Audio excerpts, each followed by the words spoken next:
Assalamualaikum warahmatullahi wabarakatuh. Waalaikumsalam warahmatullahi wabarakatuh. Alhamdulillah wassalatu wassalamu ala sayyidina Rasulillah sayyidina wa maulana Muhammad ibn Abdullah wa ala alihi wa sahbihi wa mawalah. La haula wa la quwwata illa billah, amma ba'du. Saudara-saudara kaum muslimin rahimakumullah. Jelasnya Islam menganjurkan kita untuk mengingat mati guna maksud-maksud yang positif, supaya orang lalu sadar hidup ini cuma sebentar. Maka mumpung hidup, nah ini mumpung, tapi mumpung yang baik. Mumpung hidup, maka hidup yang singkat ini harus saya pergunakan dengan sebaik-baiknya, melakukan kebajikan yang sebanyak-banyaknya, menjauhkan rasa malas, menunggu keajaiban yang datang dari langit, berleha-leha, bermain-main, sementara maut kalau dia datang tidak pernah main-main. Pantas kalau seorang penyair bernama Syauqi memesankan, tazawwad bittaqwa fa innaka la tadri idza hanna al-lailu hal ta'ishu ila al-fajri kam min sahihin mata min ghairi illatin wa kam min alilin 'asha hinan min ad-dahri. Persiapkan dirimu dengan takwa, sebab kamu tidak tahu apabila malam datang kamu masih bisa hidup apa enggak besok pagi. Apa ada jaminan saudara yang kumpul di depan saya malam ini besok masih bisa hidup? Tidak. Ada jaminan? Tidak. Tidak ada sama sekali. Kam min sahihin mata min ghairi illatin. Berapa banyak orang sehat mati nggak pakai sakit lagi. Sebabnya kadang-kadang ringan saja. Ada yang cuma jatuh di kamar mandi mati. Ada yang cuma ketiban pensil. Iya, kalau ketiban pensil 3 peti masa nggak mati. Ta'addadatil asbab wal maut wahid. Sebabnya boleh jadi macam-macam, tapi mati satu juga, yaitu mati. Dia seperti kelapa yang terlalu tua jatuh ke bawah, yang kembang baru keluar pun jatuh ke bawah. Itulah mati. Dia datang menjemput yang bayi, dia datang mengambil yang anak-anak, dia datang juga kepada yang remaja, kepada yang dewasa, kepada yang tua sekalipun. Jangan yang remaja lalu berpikir, gua rasanya masih jauh banget mau mati.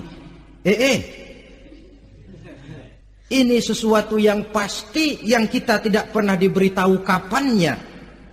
Kalau dikasih tahu kapannya kan kita bisa, umpama malaikat maut datang ke rumah saya, saudara Zainuddin kau mati 80 tahun lagi. Wah, saya kan berhitung, masih lama, poya-poya aja dulu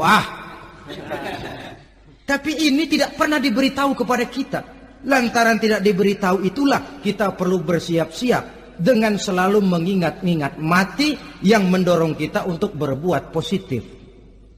Satu contoh peringatan mati yang mendatangkan positif pada peristiwa ketika turun perintah hijrah. Ketika di Mekah sudah terpepet turun perintah hijrah. Ini sahabat yang berangkat hijrah, jangan dikira semua bulat hati. Ada yang mikir, kalau saya hijrah berangkat dari Mekah ke Madinah, nanti di tengah jalan dicegat oleh kafir Quraisy lalu dibunuh, mati saya. Takut mati. Allah peringatkan, kullu nafsin za'iqatul maut. Kamu disuruh hijrah saja takut mati, padahal kamu tahu semua yang hidup bakalan mati. Diam saja di Mekah mati, hijrah ke Madinah pun akan mati. Mendengar ayat ini, Sayyidina Umar bin Khattab seperti dibakar semangatnya. Kalau sebagian sahabat hijrah sembunyi-sembunyi, beliau mau hijrah itu malah bajingan Quraisy dikumpulkan dekat Ka'bah. Pidato, ya ma'syara Quraisy, dedengkot Quraisy, dengerin, Besok pagi yang namanya Umar bin Khattab mau hijrah dari Mekah ke Madinah. Siapa yang kepengen kepalanya berpisah dengan badannya, persilahkan cegat Umar di jalanan. Besok dengan tenang dia berangkat hijrah, gak ada yang berani nyegat. Tuh Quraisy juga barangkali mikir, gue ngapain nyegat penyakit. Begitu ingat mati, timbul semangat juang. Timbul semangat berbuat. Ini ingat mati yang positif, bukan yang melemahkan semangat. Dah jangan kerja rajin-rajin dah, lu bakalan mati. Ini ingat mati yang salah pasang. Ingat mati seharusnya mendorong manusia untuk berbuat lebih tekun. Allah memberikan peringatan. Qul innal mauta alladhi tafirruna minhu fa innahu mulaqikum. Katakan, maut yang kamu akan melarikan diri daripadanya, yang kamu takuti benar dia pasti akan datang menjemput kamu. Saudara-saudara hadirin yang saya hormati, datangnya memang tidak kita harapkan yang namanya maut, tapi sekali dia datang tidak ada pintu tempat kita lari. Dia memang tidak pernah kita undang, tapi sekali dia datang mengetok pintu, kekuatan apa yang bisa menolak?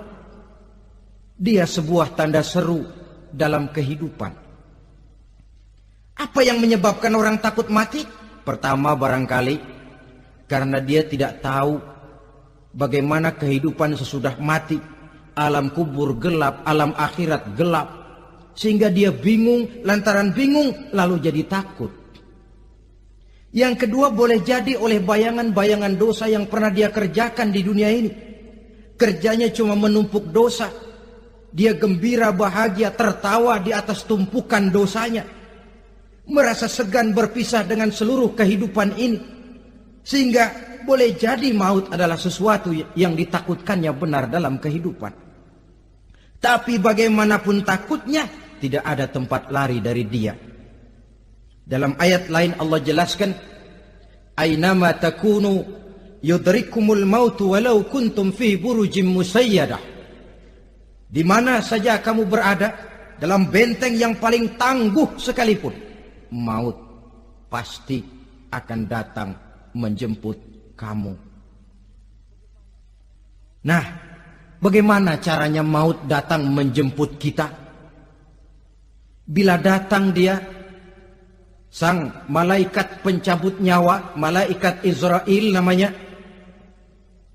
hendak mengambil roh kita.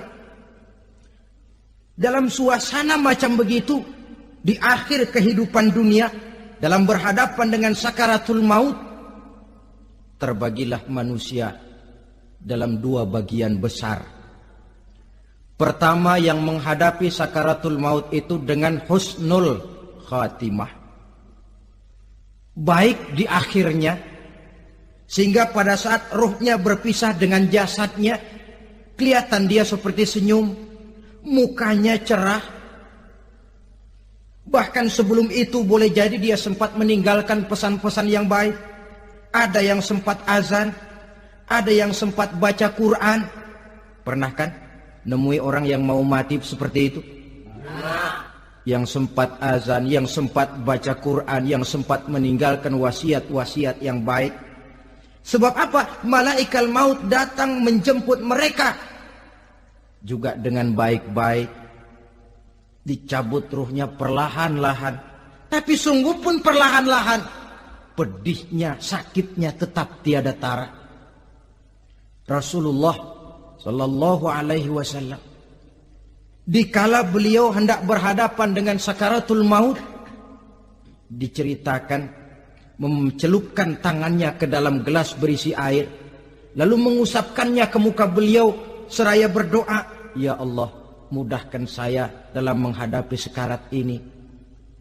Beliau juga yang mengatakan bahwa sakitnya sakaratul maut sama dengan 300 kali bacokan pedang.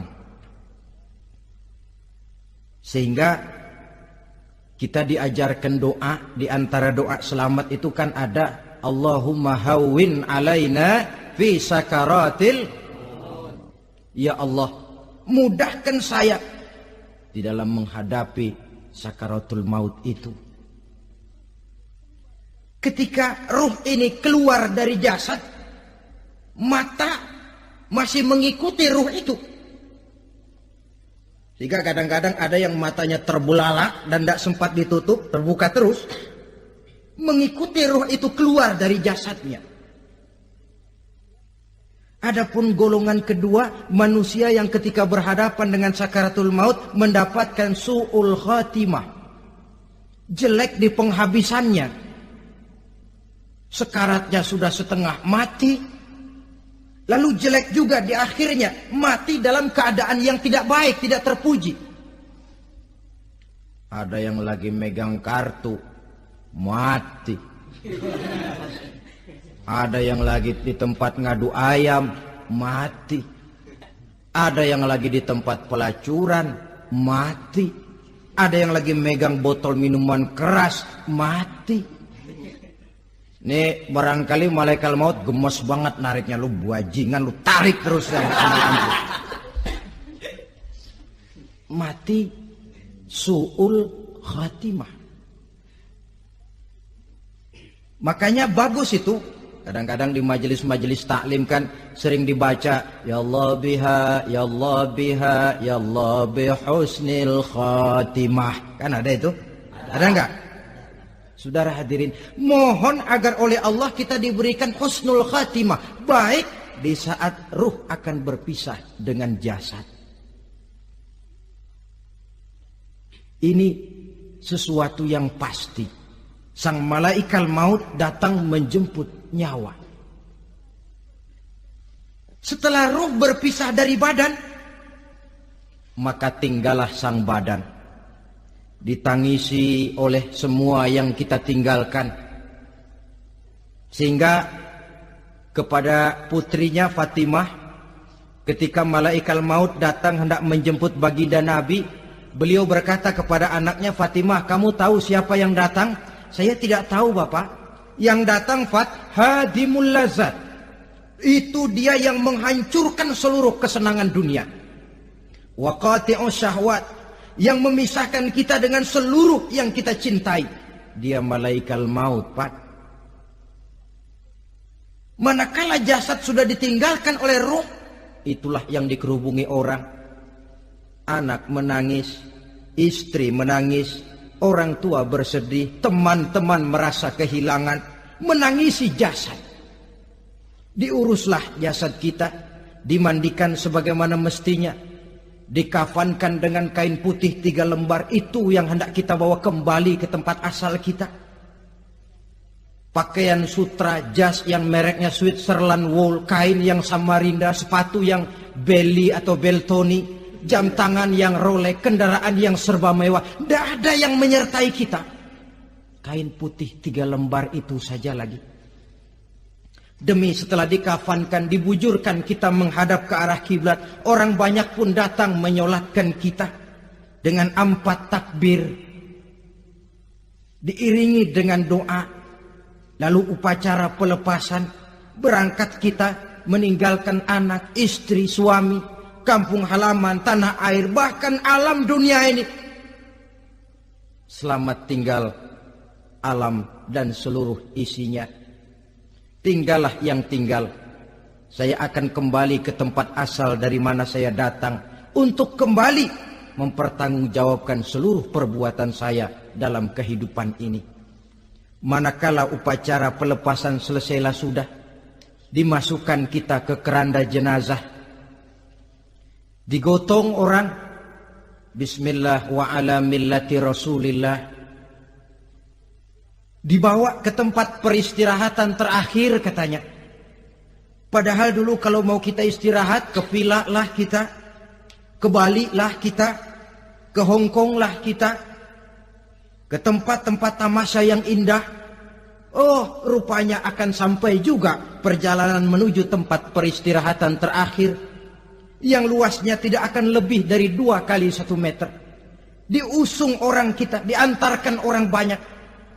Manakala sampai ke atas liang lahat, pengusung jenazah dibuka, diturunkan kita ke liang lahat, dibaringkan. Gumpalan tanah akan jadi bantal kita. Muka dibuka, dihadapkan ke arah kiblat. Setelah itu ditutup liang lahat kita dengan kayu. Masih belum kurang, diuruk dengan tanah. Yang menguruk orang-orang yang tadinya mencintai kita, menyayangi kita. Tapi ketika jasad sudah ditinggalkan ruh, habis rupanya cintanya. Coba jasad kalau sudah ditinggalkan ruh, 3 hari aja di rumah, serem. Ya mayit, siapa yang betah nemenin mayit? Lalu bila upacara pemakaman selesai, maka berusahalah semuanya. Para pengantar akan kembali ke rumahnya masing-masing. Maka masuk kita ke alam kehidupan, yaitu yang disebut alam barzah atau alam kubur. Apa selesai hidup sampai di situ? Tidak. Hanya beberapa langkah setelah yang mengantar kita pulang, diriwayatkan dalam hadis Bukhari dan Muslim, bila seseorang sudah diletakkan di kuburnya, lalu yang mengantar kembali pulang, maka roh si mayit akan dapat mendengar bunyi terompah orang yang pulang itu. Bunyi terompahnya terdengar. Datang 2 malaikat menanyakan dia dengan pertanyaan-pertanyaan yang kalau bisa dijawab dengan betul. 2 malaikat yang bernama Munkar Nakir akan bilang, jawabanmu betul. Tenanglah kau di sini, naumatal arus. Tidurlah kau di sini seperti tidurnya pengantin. Orang yang baik-baik di alam kuburnya akan mendapat nikmat kubur. Sehingga masa penantian yang lama, sebab jangan lupa, kita masuk ke kubur itu kan menunggu sampai datangnya hari kiamat. Jadi kalau kiamat umpama masih 1000 tahun lagi, ya 1000 tahun kita menunggu. Orang yang baik-baik, penantian di alam kubur, kata malaikat, naumatal arus. Tidurlah kamu seperti tidurnya pengantin. Bagaimana sih tidurnya pengantin? Nggak berasa. Iya, kata anak sekarang, endah aja udah. Begitu mendusin pagi, kata lakinya, malam sebentar bener ya Neng. Sebentar betul katanya malam. Ya tentu saja tidak terasa. Kenapa? Dia tidak pernah memikirkan waktu. Terbawa oleh kenikmatan dan kelezatan yang dirasakannya dalam kehidupan. Tapi orang kafir, orang yang dosanya bertumpuk, tidak sanggup menjawab pertanyaan 2 orang malaikat, maka dia akan mendapat azab di alam kuburnya terus menerus siang dan malam sampai datangnya hari kiamat. Ibarat maling ayam ketangkep, belum masuk pengadilan udah digebugin duluan. Kan begitu kan? Ada maling ayam nggak di sini? Nah, itu yang nyaut tadi pengalaman itu. Di sidang belum, divonis belum, digebugin babak belur. Saudara hadirin, maka alam kubur bisa merupakan raudhatun min riyadil jannah. Taman di antara taman-taman surga, pun juga bisa merupakan hufratun min hufarin niran, menjadi liang daripada neraka. Ada lagi riwayat yang dari Imam Muslim yang diperoleh dari Zaid bin Sabit. Zaid bin Sabit cerita, satu hari kami bersama Rasulullah sallallahu alaihi wasallam berada dalam kebun kepunyaan Bani Najjar. Rasulullah sedang duduk di atas keledai. Tiba-tiba entah bagaimana itu keledai terkejut, kaget, berontak, hampir Rasulullah jatuh. Rasulullah kemudian bertanya, rupanya di kebun itu ada kuburan tua, 5 atau 4 kuburan. Rasulullah lalu bertanya, saudara-saudara ada yang tahu nggak ini kuburan siapa? Nggak ada ya Rasulullah. Memang kenapa? Ini penghuni kuburnya lagi disiksa oleh Allah. Andai kata boleh saya mohon kepada Allah supaya kamu dengar seperti yang saya dengar, andai kata saja kamu kuat mendengarnya, saya pasti akan berdoa. Tapi sayang, saya yakin kamu pasti tidak akan kuat mendengar mereka mendapat azab di kuburnya. Hadis sahih riwayat Imam Muslim dari Zaid bin Sabit. Kehidupan di alam barzah. Pak, iya kalau yang matinya dikuburin. Lah kalau yang matinya diceburin ke laut, dibakar, di medan perang hilang gak ketahuan kemana jenazahnya. Saudara, hilang kek, dikubur kek, di dalam lautan direndam kek, itu kan cuma logika kita. Menurut Allah tidak ada perbedaan orang mati dikubur di dasar lautan, atau dibakar sampai jadi abu, atau gugur di medan perang tidak ketemu jenazahnya. Entah mereka tetap masuk ke alam barzah namanya. Jasad boleh hancur, tapi roh sebagai sumber kehidupan, pusat kesadaran dan pengertian, dia tetap ada, mengalami kebahagiaan dan kegembiraan, atau mengalami kepedihan dan penderitaan, bergantung kepada amalan yang kita lakukan dalam kehidupan di dunia ini. Maka dalam Yasin tadi kan jelas, qul yuhyiha alladzi ansha'aha awwala marrah, yang menghidupkan mereka yang dikubur di dasar lautan, mereka yang dibakar sampai jadi abu, yang akan menghidupkan ialah Allah yang menciptakan mereka dulu pertama kalinya. Jadi kalau sudah ada aslinya, ya tentu tidak perlu contoh lagi, akan sangat mudah membuatnya. Orang tua kita, keluarga kita yang sudah berpulang, mereka di alam barzah sekarang ini bisa mendapat nikmat kubur, bisa mendapat azab kubur, bergantung amalan mereka dalam kehidupan di dunia ini. Dalam Musnad Imam Ahmad dan Sahih Abi Hatim malah ada tambahan riwayat. Orang yang banyak kebajikannya di dunia, amalannya akan datang menemani dia. Sholatnya dekat kepalanya, puasa sebelah kanan, zakat sebelah kiri, menghibur dia.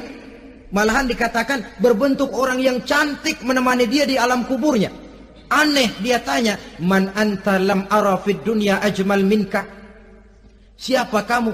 Di dunia ini belum pernah saya melihat orang secantik kamu. Dia jawab, ana amaluka soleh. Saya adalah amalmu yang soleh yang kau kerjakan waktu di dunia. Saya sekarang diperintahkan untuk menemani kamu di sini. Alhamdulillah. Sedangkan amalnya yang jahat akan datang dalam bentuk yang menyeramkan menemani dia di sana. Bayangin deh, di kuburan ditemenin yang serem-serem. Sama juga di dunia. Di dunia, kalau kita di tempat gelap ditemenin orang cakep, enak nggak? Wah, pengalaman. Tapi coba bayangin, sudah tempatnya gelap, yang nemenin jelek nggak ketulungan, gerah kita. Nah, saudara hadirin yang saya hormati, lalu bagaimana tempat arwah-arwah yang sudah kembali menghadap Allah yang disebut mustaqarrul arwah itu? Macam-macam tingkatannya sesuai dengan profesi dan amalannya waktu di dunia.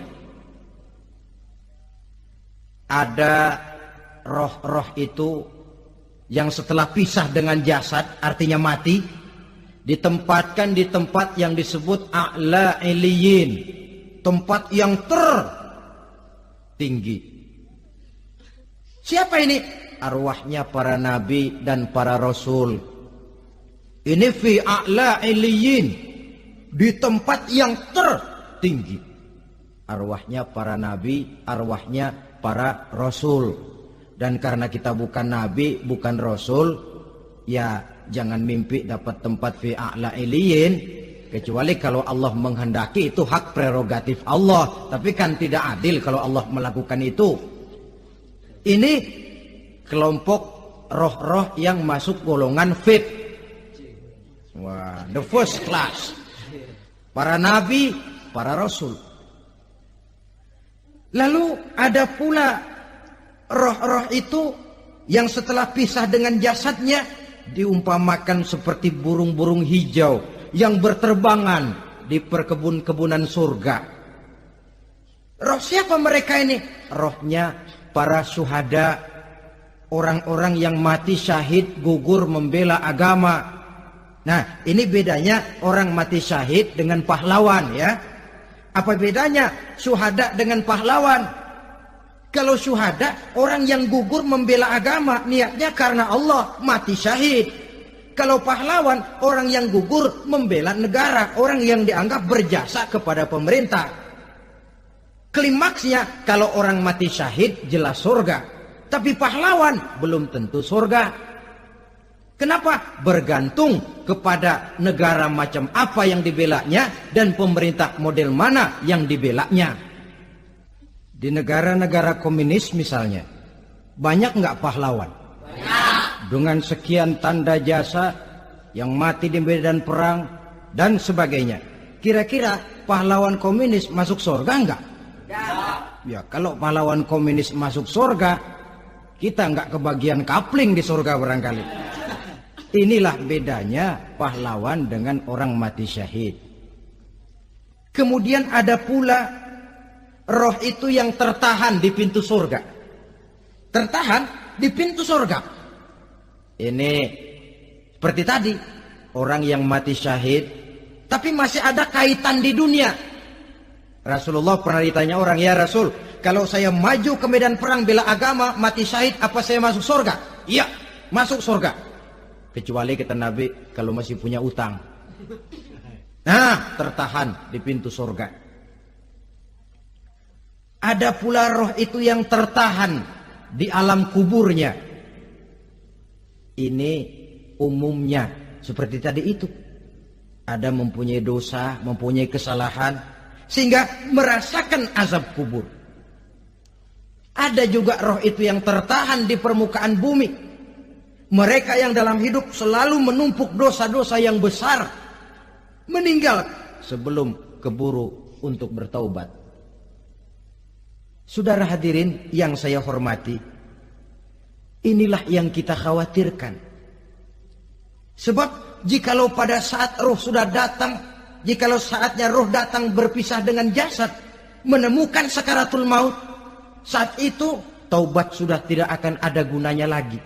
Masuk ke alam kubur, mendapat azab kubur sampai datangnya hari kiamat. Berapa lama di alam kubur ini? Menunggulah kita sampai datang saatnya kiamat. Nah, saudara-saudara, apa tanda-tanda hari kiamat? Kapan dia akan datang? Bagaimana hal ihwal manusia pada saat terjadi kiamat? Bagaimana alam ini? Bagaimana perhitungan di padang mahsyar? Insya Allah akan saya ungkapkan pada bagian kedua dari ceramah ini. Insya Allah kita akan lanjutkan pembicaraan ini sampai kepada terminal paling akhir, surga dan neraka. Inilah saja pertemuan kita pada kesempatan kali ini. Terima kasih banyak atas segala perhatian. Mohon maaf atas segala kekurangan. Wabillahi taufiq wal hidayah. Wassalamualaikum warahmatullahi wabarakatuh.